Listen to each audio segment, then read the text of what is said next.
Hello and welcome to Lawd Lukan. In today's episode, we're still making our way through the final lap of Life After Lockup, and we'll see Chance and his big bag of self-pity. You don't know the amount of stress I'm going through.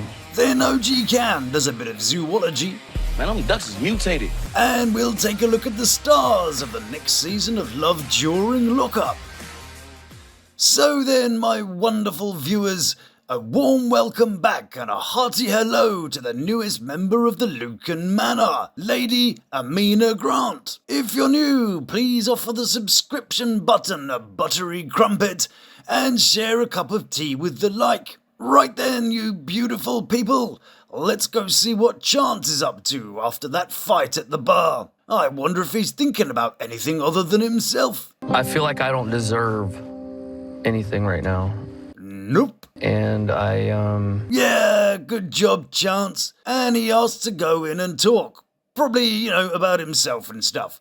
But maybe, just maybe, no, he'll be talking about himself. Again. Of course, because all that getting pissed, putting up with people's opinions about you, and being generally a crappy human being must have been really terrible for you. Oh, and that crying woman. That must have been awful. I was a complete dick last night. Well, hallelujah. Hallelujah. Has he said something truthful? Well, spank my side bottom and call me Susan. Wonders never cease. Wasn't just a guy or a girl, it's my friend. Well, okay, yeah, the wonders have ceased. Didn't take long. So, is friend the next gender? Wow, friend really is a VIP status. Maybe if Taylor was his friend, she'd get treated with some kind of respect too. You don't know the amount of stress I'm going through. Well, is it stress like a person who loved going out with a woman for secret drinks? Or what about your supposed partner spending all your cash? Or maybe that your partner is such a loser that he can't take the time to treat you with respect? Do tell us, Chance. Tell us all about that stress you've got. It's not only you going through it. Babe, you don't get it. Course she doesn't. She's not you. And you're the one that matters, clearly. But maybe he'll be able to do a whole sentence without a load of bullcrap falling out of his face. I got laid off because of the weather. Bollocks! And I'm not talking about Stacey's family. He didn't get laid off. You need to get laid on to get laid off. And asking your mate if you can faff about on his project isn't exactly a contract. What about that amazing power washing business that you said was going to be... Money, money, money, money, money coming in. Yeah. How's that working out for you? I'm gonna do whatever it takes to better myself. Yeah, right, sure you will. Taylor's better off selling your ass for glue. One woman's trash is another woman's treasure. Has 8 years of marriage mileage, so somewhat broken in. But Taylor has a moment of... Well, we could have told you that. And does she do anything about it? Of course she doesn't. And Chance sets to work building this monstrosity.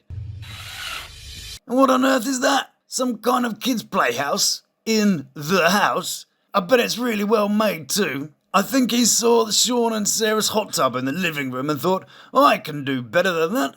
I'm going to build an entire house in the house. Dumbass. Well, that's all from these two winners. Bye-bye, Chance. Next up, let's go and see what OG Attenborough is up to.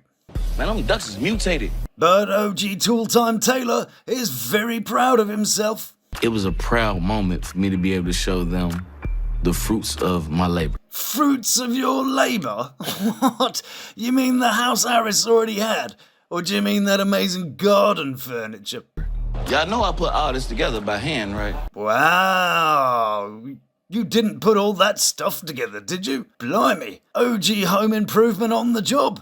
Yeah, that sofa must have taken loads of putting together. And that table, that must have had at least 2 parts to it. Yeah, and that chair. Yeah, great work, OG Home Depot. And we skipped to dinner, and Aris seems to have had a nasty accident. Thank you. But Aris is all philosophical about her expectations of how people will react to her pregnancy. If they have a negative reaction, then that's on them. That ain't got nothing to do with me. Sure, you're only having the baby. The sisters then tell Aris that they now understand why she didn't come to the reunion, and it becomes clearer to everybody. Yeah. Yeah, he threw me under the bus. Honey, Oh dear. OG's not happy about that. You ever noticed that Aris's nose does a little twitchy thing when she talks? Yeah, he threw me under the bus. Yeah, now try and unsee that. But Mystic Cam is very confused about the whole thing. Some magical happening makes everybody blame it on me. Well, I can't imagine. I mean, it may be something to do with the fact it was you that said it. But, you know, it's just a hunch. So, OG Sobriety tries to get all lovely now he's had a few drinks. All of us being around each other like us formally meeting. And Daddy is clearly really impressed and not at all totally uncomfortable and irritated by it. I'm glad they met. Ooh-wee, now that's a pissed off Daddy. Let's get an action replay on that. But then, disaster strikes. Ask for strawberry lemonade. Oh no, but don't worry, disaster fans. OG Wow is on the case. Hey! But seems to have ordered a side of helium. Hey! What happened to his voice? Well, this, of course, is a major issue.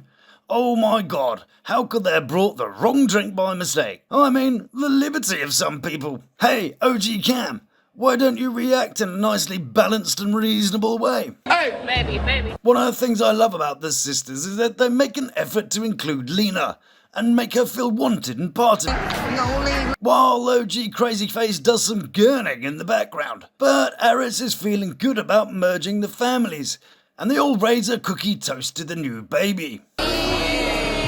Oh, excuse me, monsieur, you cannot eat the food from home in here. And that's all from the folks from the Swiss Family Merton. Over to Marshmellow and Brittany, and there's some foreshadowing. Marshmellow was cheating and the family broke up.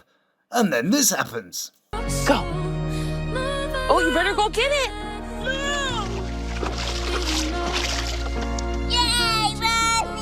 You see that? That's the future right there.